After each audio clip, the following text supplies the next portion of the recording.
बिस्मिल्लाहिर्रहमानिर्रहीम अस्सलाम वालेकुम। ग्लोबल वीज़ा टिप्स के साथ मैं हूं बैरिस्टर मियां आमिर अली। व्यूअर्स, आज मैं फिर एक मरतबा आपके लिए बहुत ही इंटरेस्टिंग और इन्फॉर्मेटिव वीडियो लेकर आया हूं। मेरी वीडियो बनाने का मकसद यही होता है कि मैं आपको वीज़ा हासिल करने में, ट्रैवल में या इमिग्रेशन में हेल्प आउट कर सकूं। तो आज की हमारी वीडियो है जी एस्टोनिया के मतलब। बहुत से लोगों ने यह पहली मरतबा नाम सुना होगा। ये भी एक यूरोपियन कंट्री है, डेवलप्ड कंट्री है और ये शेंजन में भी आती है। अगर आपको इसका वीज़ा मिलता है तो आप शेंजन की किसी भी कंट्री में जा सकते हैं। तो इंशाल्लाह ताला डिटेल के साथ आज की इस वीडियो में आपको बताऊंगा कि आप एस्टोनिया का वीज़ा किस तरह से हासिल कर सकते हैं, उसके लिए कौन से डॉक्यूमेंट्स चाहिए, वीज़ा फ़ीस कितनी है और कौन सी एम्बेसी इसको डील करती है। वीज़ा प्रोसेसिंग टाइम के बारे में बात करेंगे और इस कंट्री के थोड़ा सा वर्क वीज़ा के मतलब भी मैं आपको बताऊंगा। लेकिन उससे पहले मेरी एक रिक्वेस्ट है कि अगर आप ट्रैवल से मतलब, इमिग्रेशन से मतलब या फिर वीज़ा से मतलब लेटेस्ट अपडेट हासिल करना चाहते हैं तो आप मेरे इस चैनल को ज़रूर सब्सक्राइब करें, साथ में बेल आइकन के बटन को भी क्लिक करें ताकि आने वाली सारी लेटेस्ट इन्फॉर्मेशन आप तक पहुंच सके। चलिए अब स्टार्ट करते हैं जी वीडियो को बाकायदा तौर पर। और सबसे पहले तो मैं बताऊं कि एस्टोनिया एक डेवलप्ड कंट्री है और ये इसकी लिथुआनिया के साथ है, रशिया भी इसके साथ लगता है। इसके बाद ही 1.4 है और यहाँ की करेंसी यूरो भी चलती है। तो अगर आप वहाँ पर जाना चाहते हैं तो इस वीडियो को आपने मुकम्मल एंड तक ज़रूर देखना है ताकि इसके मतलब एस्टोनिया का मतलब सारी इन्फॉर्मेशन जो है वो आपको, सारी मालूमात आपको जो है वो मिल सके। एस्टोनिया की एम्बासी पाकिस्तान में नहीं है। अगर पाकिस्तान में नहीं है तो फिर आपको वीज़ा किस तरह से अप्लाई करना है वो मैं बताता हूँ। एस्टोनिया को हंगरी एम्बेसी जो है वो डील करती है। आपकी वीज़ा एप्लीकेशन जो है वो हंगरी एम्बेसी में जाएगी, लेकिन हंगरी एम्बेसी जो है वो आपका वीज़ा का डिसीजन नहीं करेगी। हंगरी एम्बेसी आगे जो है वो डॉक्यूमेंट्स दे देगी एस्टोनिया की इमिग्रेशन को और एस्टोनिया की इमिग्रेशन ही आपका वीज़ा ग्रांट होने या ना होने का फैसला करेगी। तो सबसे पहला काम आपने क्या करना है कि आपने हंगरी की वेबसाइट पर जाना है और वहाँ पर आपने अपॉइंटमेंट बुक करनी है एस्टोनिया के लिए। उसके बाद फिर आपका दूसरा स्टेप शुरू होगा वीज़ा अप्लाई करने का। तो वीज़ा अप्लाई करने के लिए तो आपने सबसे पहले जो है वो एप्लीकेशन फॉर्म डाउनलोड करना है और उसको अच्छे तरीके से फिल आउट करना है आराम से। अगर आपको कुछ चीज़ें नहीं समझ आ रही फॉर्म फिल करने में तो आप, ये व्हाट्सएप का नंबर आपकी स्क्रीन पर है, आप मुझे व्हाट्सएप कर सकते हैं। इसके अलावा आप कमेंट सेक्शन में पूछ सकते हैं तो वो मैं आपको बताऊँगा। तो तसल्ली से आपने एस्टोनिया का फॉर्म फिल करना है। उसके बाद फिर आपने जो है वो डॉक्यूमेंट्स साथ अटैच कर देने हैं। इसके बाद आगे आपके डॉक्यूमेंट्स में सबसे पहले आया आपका पासपोर्ट जो कि 6 मंथ वैलिड होना चाहिए। फिर उसके बाद आगे आपके प्रीवियस वीज़ाज़, अगर आपने पहले किसी मुल्क ट्रैवल किया हुआ है उन सब वीज़ाज़ की आपने फ़ोटोकॉपी करवानी है। अगर वो ई वीज़ा है या स्टिकर वीज़ा है उन सब की फ़ोटोकॉपी भी आपने A4 साइज़ पेज के ऊपर करवानी है, वो भी साथ लगानी है। फिर तीसरे नंबर पे आ जाएगा, अगर आप जब आपने किसी दूसरी कंट्री विजिट किया होगा तो इंटर और एग्जिट की स्टैंप आती है आपके पासपोर्ट के ऊपर, उन सब की भी आपने कापीज़ करवा लेनी है। फिर आ जाएगा जी आपका नेशनल आईडी कार्ड और साथ में आ जाएगा आपका FRC।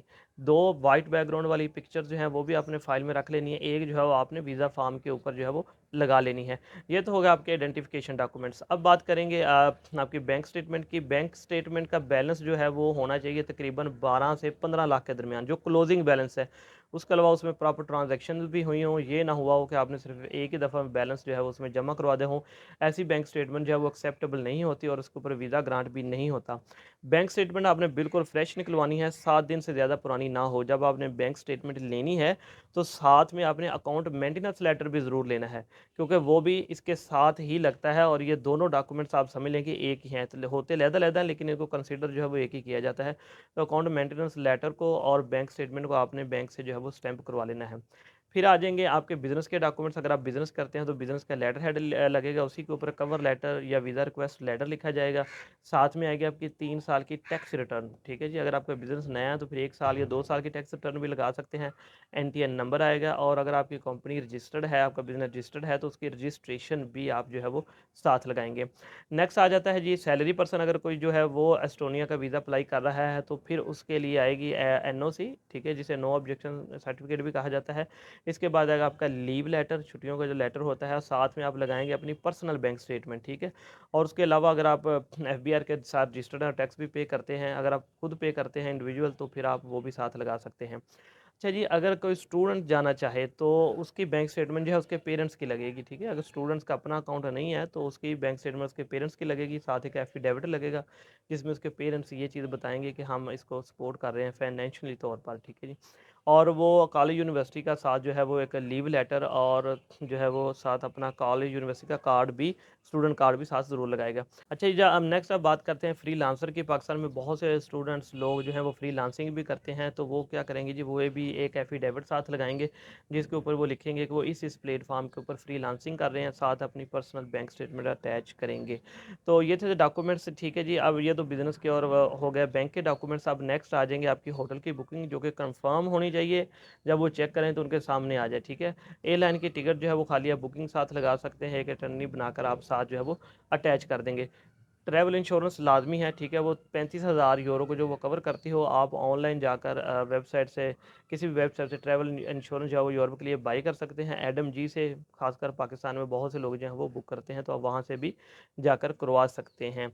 ट्रैवल प्लानर बहुत ज़रूरी है जी, खासकर शेंजन कंट्री का वीज़ा अप्लाई करने के लिए। ट्रैवल प्लानर आपने बना के उसके बाद वहाँ पर आपने लिखना भी है किस किस दिन आपने क्या करना है। तो आपका ट्रैवल प्लान जो है वो 7 से 8 दिन का होना चाहिए, इससे ज़्यादा नहीं होना चाहिए। तो ये मुकम्मल डॉक्यूमेंट्स की लिस्ट थी। इन डॉक्यूमेंट्स के साथ जो है वो आपने जाकर हंगरी एम्बेसी में जाकर वीज़ा अप्लाई कर देना है। फ़ीस है इनकी 80 यूरो, 80 यूरो है एस्टोनिया वीज़ा, विज़िट वीज़ा की फ़ीस, जो कि सी टाइप वीज़ा है। ए टाइप होता है ट्रांजिट वीज़ा, ठीक है। अगर आप किसी दूसरी कंट्री जा रहे हैं और इस कंट्री में या किसी भी यूरोप की कंट्री में ट्रांजिट है और आपका स्टे ज़्यादा है, तो फिर आप ट्रांजिट वीज़ा लेंगे ताकि एयरपोर्ट के अंदर रहें। फिर आ जाता है सी टाइप वीज़ा, जो होता है तकरीबन 180 दिन के लिए, और फिर उसके बाद आ जाता है डी टाइप वीज़ा, जो कि 1 साल या उससे ज़्यादा होता है। तो आपने सी टाइम शॉर्ट टर्म वीज़ा के लिए, विज़िट वीज़ा के लिए अप्लाई करना है। तो हंगरी एम्बेसी में जाके अप्लाई कर देंगे, और इनका प्रोसेसिंग टाइम जो है वो तकरीबन 45 से 50 दिन का प्रोसेसिंग टाइम है।